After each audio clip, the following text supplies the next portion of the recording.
Hello जी। हर साल पूरे world में कैंसर के 2 करोड़ केसेस डायग्नोज होते हैं। Cancer cases are rising globally, especially among the young.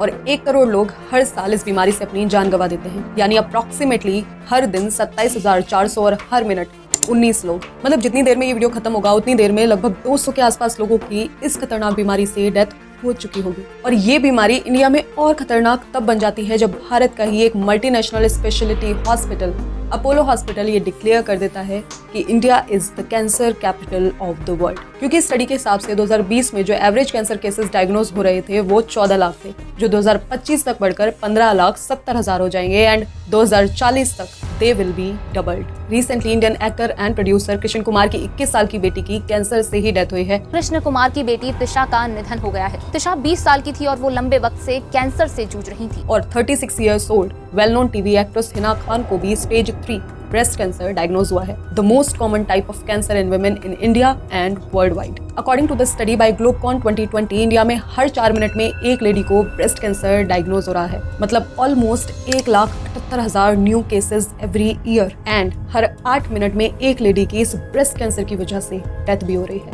And ये जो ब्रेस्ट कैंसर होता है वो ब्रेस्ट टिश्यूज में अबनॉर्मल सेल्स की अनकंट्रोल्ड ग्रोथ की वजह से होता है और आज ये किसी भी एज में किसी को भी हो सकता है। तो ये अबनॉर्मल सेल्स या अनकंट्रोल्ड ग्रोथ है क्या, ये तो आज की वीडियो में हम डिटेल में समझेंगे ही, साथ ही हम ये भी समझेंगे कि हम इस ब्रेस्ट कैंसर के सिम्टम्स को घर पर ही इजीली कैसे आइडेंटिफाई कर सकते हैं। लेकिन इसकी डिटेल में जाने से पहले I just want to tell you कि कैंसर के बहुत सारे रीजंस तो मोर और लेस हम सबको पता भी है, लेकिन आज की इस वीडियो में मैं एक ऐसे रीजन के बारे में बात करूंगी जो आज कैंसर का एक बहुत आम सा रीजन बनता जा रहा है। लेकिन क्या आपने कभी सोचा कि आपके शरीर पर दिखने वाला एक अजीब सा निशान या फिर कोई गांठ कैंसर का एक बड़ा साइन हो सकता है? और क्या आपको पता है कि इंडिया में हर 10 में से एक व्यक्ति को अपनी लाइफ में किसी न किसी टाइम पर कैंसर हो सकता है? आखिर क्या रीजंस है जो कैंसर आज इतनी तेजी से बढ़ता जा रहा है? क्या हमारे पास इससे बचने का कोई सोल्यूशन नहीं, और यदि सोल्यूशन है तो आज हम उस सोल्यूशन को अडॉप्ट क्यों नहीं कर पा रहे हैं? आइए जानते हैं इन सारे सवालों के जवाब डिटेल में आज की इस वीडियो में।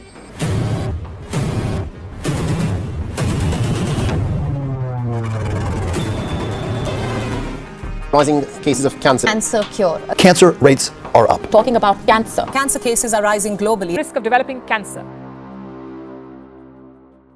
आज भारत में हर 3 में से 1 पर्सन प्री डायबिटिक है, हर 3 में से 2 व्यक्ति प्री हाइपरटेंसिव है और हर 10 में से 1 व्यक्ति डिप्रेशन से सफर कर रहा है। But you know what, the harsh truth is, जितनी भी ट्रांसमिसिबल डिसीजेस होती हैं, मतलब जो एक पर्सन से दूसरे पर्सन में इजीली ट्रांसफर हो जाती हैं, उन पर तो लोग गौर भी करते हैं और बहुत हद तक उनसे बचने की कोशिश भी करते हैं, जैसे कोविड, एड्स या कोई भी फ्लू। लेकिन जितनी भी नॉन ट्रांसमिसिबल डिसीजेस होती हैं, यानी जो एक पर्सन से दूसरे पर्सन में ट्रांसफर नहीं होती, जैसे heart attacks, diabetes, blood pressure या फिर कैंसर, उन पर लोग शुरू से ध्यान ही नहीं देते, ना ही उनके लिए कोई प्रिवेंटिव मेजर्स लेते हैं। आज कैंसर एक ऐसी आम बीमारी हो गई है जैसे पहले डायबिटीज या फिर ब्लड प्रेशर हुआ करती थी। हर घर में कोई ना कोई पेशेंट देर सवेर नजर आ ही जाता है, बल्कि आज तो छोटे छोटे बच्चे भी इस बीमारी से नहीं बच पा रहे हैं। हालांकि दुनिया भर में डॉक्टर्स एंड रिसर्चर्स इस कैंसर को क्योर करने के लिए नए नए ट्रीटमेंट्स फाइंड कर तो रहे हैं, लेकिन ये बीमारी कोई अकेली डिसीज नहीं है, बल्कि ये कई सारी रिलेटेड बीमारियों के साथ में बॉडी में ग्रो करती रहती है और एक टाइम पर जाकर जानलेवा हो जाती है। So what exactly the cancer is? So let's suppose ये एक हेल्दी ह्यूमन बॉडी है और ये बॉडी लाखों करोड़ों सेल्स से मिलकर बनी है।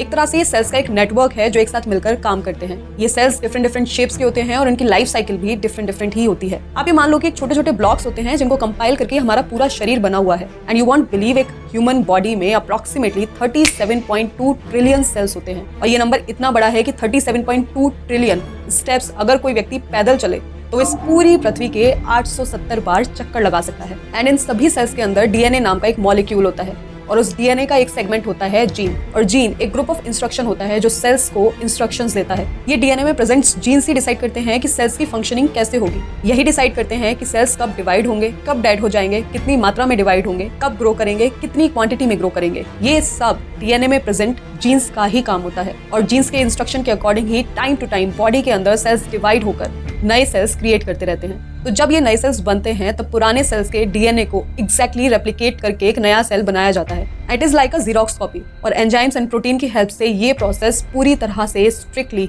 रेगुलेटेड रहता है। बट फिर भी जब डीएनए नए सेल्स में रेप्लिकेट हो रहा होता है तब किसी भी रीजन से यदि उसमें छोटी सी भी कोई गड़बड़ हो जाए तब डीएनए में एक परमानेंट चेंज आ जाता है और जिसकी वजह से डीएनए में प्रेजेंट जीन्स भी म्यूटेट हो जाते हैं, यानी उनमें भी एक परमानेंट चेंज आ जाता है। जिसका मतलब है कि जो जीन्स अब तक सेल्स को प्रॉपर इंस्ट्रक्शंस दे रहे थे कि उनको कब ग्रो करना है, कितनी क्वांटिटी क्वांटिटी में ग्रो करना है वो अब उतने एक्टिव रहे ही नहीं कि वो सेल्स को इंस्ट्रक्शंस दे पाए। इसीलिए हमारे जीन्स उन सेल्स की ग्रोथ को कंट्रोल नहीं कर पाते और वो सेल्स बिना किसी प्रॉपर इंस्ट्रक्शंस के अननेसेसरली ग्रो करने लगते हैं। और ये सेल्स बॉडी के किसी भी पार्ट, किसी भी ऑर्गन में ग्रो कर सकते हैं और जिस भी पार्ट में ये फैलते हैं वहाँ एक जाल जैसा बना देते हैं और इसी जाल को नॉर्मल लैंग्वेज में हम ट्यूमर कह देते हैं। और ये जाल उस ऑर्गन की फंक्शनिंग को धीरे धीरे स्लो करता जाता है और एक टाइम पर लाकर उस ऑर्गन को डैमेज कर देता है। नॉर्मली हमारा immune system in cancer cells को आइडेंटिफाई तो कर लेता है और उनको अटैक भी करता है, लेकिन ये कैंसर सेल्स इतने पावरफुल होते हैं कि वो इस अटैक से बचने का रास्ता निकाल लेते हैं। बल्कि ये कैंसर सेल्स ऐसे इम्यूनोसप्रेसिव फैक्टर्स को प्रोड्यूस करते हैं जो हमारे इम्यून सिस्टम को ही उल्टा टारगेट कर देता है और धीरे धीरे करके हमारी इम्यूनिटी को स्लो कर देता है। यानी ये कैंसर सेल्स हमारी इम्यूनिटी पर भी टारगेट करते जाते हैं। बट डिड यू नोटिस, जिन जीन्स की बात हम इतनी देर से कर रहे हैं वो तो हमारे अंदर हमारे माता पिता से आते हैं, राइट? तो लेट्स सपोज किसी के मदर या फिर फादर को कैंसर है या फिर था, तो चांसेस हैं कि उनके ये म्यूटेटेड जीन्स उनके बच्चों में भी ट्रांसफर होंगे, जिससे उनके बच्चे को भी आगे जाकर कैंसर के चांसेस बढ़ जाते हैं। और यदि किसी के दोनों पेरेंट्स को ही कैंसर था या फिर है तो चांसेस ज्यादा बढ़ जाते हैं कि उनके बच्चों को भी ये बीमारी डायग्नोज हो सकती है। बट इसके कोई 100% चांसेस नहीं है, क्योंकि ये उस बच्चे की अपनी इम्यूनिटी पर और बाकी अदर फैक्टर्स पर भी डिपेंड करता है। और यदि इस वीडियो को देखते वक्त आप ये इमेजिन कर पा रहे हो या फिर ये सोचकर थोड़े बहुत डरे हुए हो कि आपके पेरेंट्स या फिर उनके पेरेंट्स को ये बीमारी थी और आज आप खुद के लिए स्कैर्ड हो कहीं आपको ये बीमारी ना हो जाए, तो इतने डरने वाली भी बात नहीं है, क्योंकि only 5 to 10% cancer cases are related to the mutated genes from their parents. यानी सिर्फ 5 से 10% कैंसर केसेस ही ऐसे हैं जो पेरेंट्स के द्वारा लाए गए जीन्स की वजह से इन्फ्लुएंस होते हैं, और बाकी के 90 to 95% कैंसर केसेस ऐसे होते हैं जिनके अपने कुछ अलग रीजंस होते हैं जो वीडियो में हम आगे समझेंगे। लेकिन यहाँ एक सिंपल सा क्वेश्चन है कि जैसा कि हमने अब तक देखा कि डीएनए रेप्लिकेशन का पूरा प्रोसीजर एंजाइम्स और प्रोटीन की हेल्प से पूरी तरह से कंट्रोल रहता है, तो इतने रेगुलेटेड प्रोसीजर के बावजूद ये जीन्स म्यूटेट हो कैसे जाते हैं? वेल, इसके लिए काफी सारे फैक्टर्स रिस्पॉन्सिबल हैं। जैसे the first one is environmental factor, और एनवायरमेंटल फैक्टर में भी सबसे आसानी से यदि बॉडी को कुछ हार्म कर सकता है तो वो है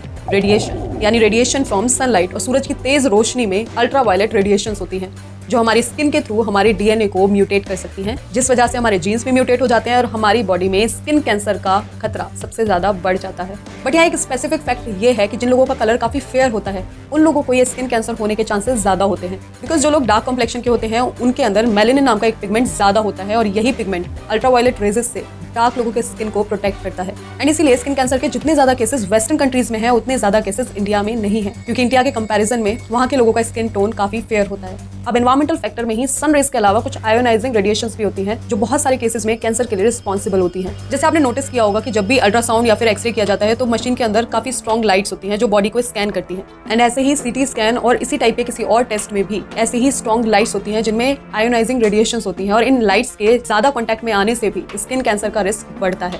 वेल, एनवायरमेंटल फैक्टर में ही एक और फैक्टर है केमिकल। हमने कई बार सुना और देखा है कि जब भी मार्केट से कोई भी सब्जी या फिर फल लाते हैं तो उनको धोकर या फिर छिलका उतार कर ही उनका यूज करना चाहिए। वो इसलिए क्योंकि उनके ऊपर इतने ज्यादा पेस्टिसाइड्स यूज किए जाते हैं जो एक लेवल से ज्यादा यदि कोई व्यक्ति कंज्यूम कर ले तो वो कैंसरस हो सकते हैं। And you won't believe, but Indian express के एक आर्टिकल के हिसाब से तो अप्रैल 2023 से लेकर सितंबर 2023 के बीच जितने भी सैंपल्स फ्रूट्स एंड वेजिटेबल्स के ओपन मार्केट से लिए गए उनमें 39.56% पेस्टिसाइड थे, यानी ऑलमोस्ट 40% पेस्टिसाइड्स उनके ऊपर यूज किया गया था। और जितने भी fruits and vegetables direct farmers से बाय किए गए थे उनमें भी 15% पेस्टिसाइड्स अवेलेबल थे। और खासकर से जितनी भी ग्रीन लीफी वेजिटेबल्स थी उनमें बैंगन में, भिंडी में, मिर्च में, एप्पल्स एंड ग्रेप्स में, इनमें सबसे ज्यादा पेस्टिसाइड्स का यूज किया जाता है। वेल, नाउ एनवायरमेंटल फैक्टर के अलावा जो दूसरा फैक्टर है इस कैंसर के लिए वो है बायोलॉजिकल फैक्टर। जैसे कि हम ऑलरेडी डिस्कस कर भी चुके हैं कि पेरेंट्स के म्यूटेटेड जीन्स उनके बच्चों में आते हैं and they can be the cause of cancer. But इसके अलावा भी कुछ और बायोलॉजिकल फैक्टर्स ऐसे होते हैं जो कैंसर को कॉज कर सकते हैं, जैसे एज। जैसे जैसे हमारी एज बढ़ती है हमारी बॉडी में सेल्स भी और तेजी से और ज्यादा मात्रा में डिवाइड होने लगते हैं, और जितने ज्यादा सेल्स डिवाइड होते हैं उतने ही ज्यादा उनमें चांसेस होते हैं म्यूटेशन के।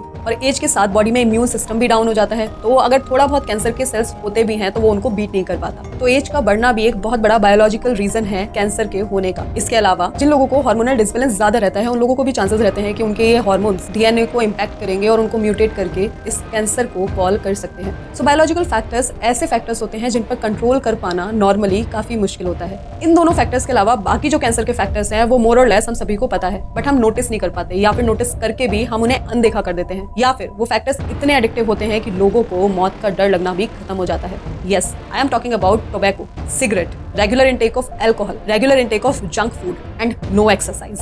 यू नो व्हाट, जितने भी लंग कैंसर के केसेस होते हैं उनमें से 80 से 90% का कॉज सिर्फ और सिर्फ तंबाकू और सिगरेट होता है। और जो लोग तंबाकू और सिगरेट को यूज करते हैं उनके कैंसर होने के चांसेस बाकी सारे लोगों से 3 टाइम्स ज्यादा होते हैं। और तंबाकू और सिगरेट से सिर्फ लंग कैंसर ही नहीं बल्कि mouth and throat cancer, bladder cancer, stomach cancer and pancreatic cancer भी हो सकते हैं। अब तक जितने भी कॉज हमने देखे वो बहुत हद तक काफी सारे लोगों को पता थे, लेकिन ये कॉज जो लोगों को पता भी नहीं लेकिन कैंसर का एक बहुत आम सा रीजन बनता जा रहा है, वो कॉज है स्ट्रेस, एंगर एंड जेलसी। आपने जरूर देखा या फिर सुना होगा कि कोई व्यक्ति जिसने ना तो कभी शराब पी, ना सिगरेट पी, ना ही तंबाकू खाया, फिर भी उसको कैंसर हो गया। आज जरूरी नहीं कि तंबाकू और सिगरेट से ही कैंसर हो, बल्कि जरूरत से ज्यादा स्ट्रेस और चिड़चिड़ापन भी आपको कैंसर के बहुत करीब पहुंचा सकता है। अब आप बोलोगे कि स्ट्रेस तो आज हर किसी को है, ऐसा कौन है जिसे आज स्ट्रेस नहीं, तो क्या सबको कैंसर हो जाएगा?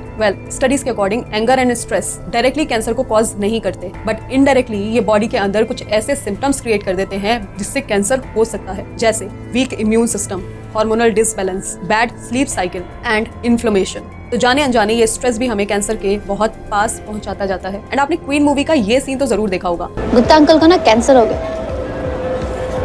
उन्होंने कभी शराब नहीं पी, सिगरेट नहीं पी, फिर भी कैंसर हो गया। इससे अच्छा तो पी लेते। यहाँ ये तो सबने देखा कि गुप्ता जी ने ना तो कभी तंबाकू खाया ना ही कभी शराब पी, लेकिन फिर भी उनको कैंसर हो गया। लेकिन ये कभी कोई क्यों नहीं सोचता या फिर पूछता कि उनकी लाइफ में स्ट्रेस कितना था, और खासकर से ऐसा स्ट्रेस जो वो किसी के साथ शेयर भी नहीं करते थे, क्योंकि स्ट्रेस आपको धीरे धीरे अंदर ही अंदर खत्म करता रहता है। बेशक वो कैंसर को डायरेक्टली क्रिएट ना करता हो, बट इनडायरेक्टली हमें डेंजर में डालता रहता है। एंड रिपोर्ट्स के अकॉर्डिंग कोई भी पर्सन जो 75% से ज्यादा अपने इमोशन और स्ट्रेस को अंदर हाइड करके रखता है, उसके कैंसर से होने वाली डेथ के चांसेस 70% तक इंक्रीज हो जाते हैं। आज इंडिया में हर साल लगभग 7 lakh new cancer patients register होते हैं एंड हर साल 5,56,400 लोगों की इस कैंसर से इंडिया में डेथ हो जाती है। एंड टॉप 5 कैंसर्स ऐसे हैं मैन एंड वुमेन दोनों में, जहां सारे कैंसर्स के 47.2% केसेस सिर्फ इन्हीं 5 कैंसर्स से आते हैं। अब मेल्स में ये 5 कैंसर्स हैं: ओरल कैविटी यानी मुंह का cancer, lung cancer, stomach cancer, colorectum cancer and pharynx cancer. वहीं फीमेल्स में ये 5 कैंसर्स हैं: breast cancer, cervical cancer, colorectum cancer,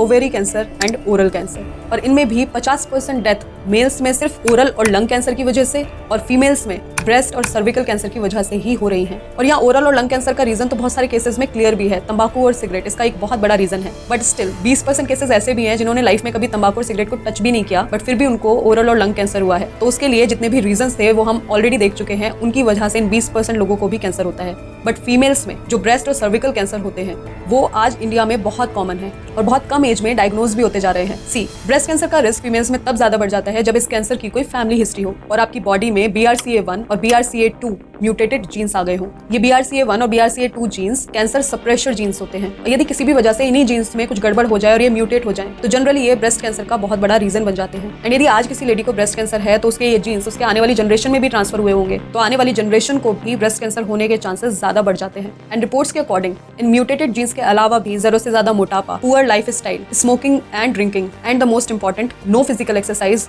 late age में शादी एंड इन्फ्लेमेशन, ये बहुत बड़े रीजंस हैं ब्रेस्ट कैंसर होने के। यहाँ एक बहुत नया सा वर्ड आया, इन्फ्लेमेशन। और यदि हम इस इन्फ्लेमेशन की बात करें तो जब भी बॉडी में कोई भी इन्फेक्शन होता है तो हमारे व्हाइट ब्लड सेल्स इस इन्फ्लेमेशन को क्रिएट करते हैं। एक तरीके से ये इन्फ्लेमेशन हमारी बॉडी के डिफेंस मैकेनिज्म का पार्ट होता है, बट एक लेवल से ज्यादा इन्फ्लेमेशन बॉडी में कई अलग अलग बीमारियों के साथ साथ कैंसर को भी बढ़ावा दे सकता है। और जब आप बहुत ज्यादा ट्रांस फैट खाते हो, प्रोसेस्ड मीट खाते हो, आर्टिफिशियल प्रिजर्वेटिव्स लेते हो, बहुत ज्यादा शुगर इंटेक करते हो या फिर बहुत ज्यादा फास्ट फूड कंज्यूम करते हो, तो ये इन्फ्लेमेशन बॉडी के अंदर बढ़ता जाता है और हमारे जीन्स को म्यूटेट करने में हेल्प करता है। और वहीं दूसरी तरफ यदि आप ग्रीन वेजिटेबल्स कंज्यूम करते हो, फ्रूट्स कंज्यूम करते हो, लीन प्रोटीन कंज्यूम करते हो, होल ग्रेन्स कंज्यूम करते हो, तो ये एंटी इन्फ्लेमेटरी नेचर के होते हैं, तो ये इन्फ्लेमेशन को बॉडी में कम करते हैं, जिससे ब्रेस्ट कैंसर का रिस्क अपने आप कम हो जाता है। वहीं फीमेल्स में सबसे ज्यादा होने वाला दूसरा कैंसर है सर्विकल कैंसर। आज पूरी दुनिया में जितनी भी डेथ्स सर्विकल कैंसर से होती हैं उनमें से 25% सिर्फ और सिर्फ इंडिया में होती है, क्योंकि इंडिया में इस चीज के बारे में लैक ऑफ अवेयरनेस इतनी ज्यादा है। 2023 में इंडिया में 3.4 लाख से ज्यादा केसेस सिर्फ और सिर्फ सर्विकल कैंसर के थे। सर्विकल कैंसर फीमेल्स के सर्विक्स में क्रिएट होता है एंड ये HPV यानी ह्यूमन पैपिलोमा वायरस के थ्रू बॉडी के अंदर एंटर करता है।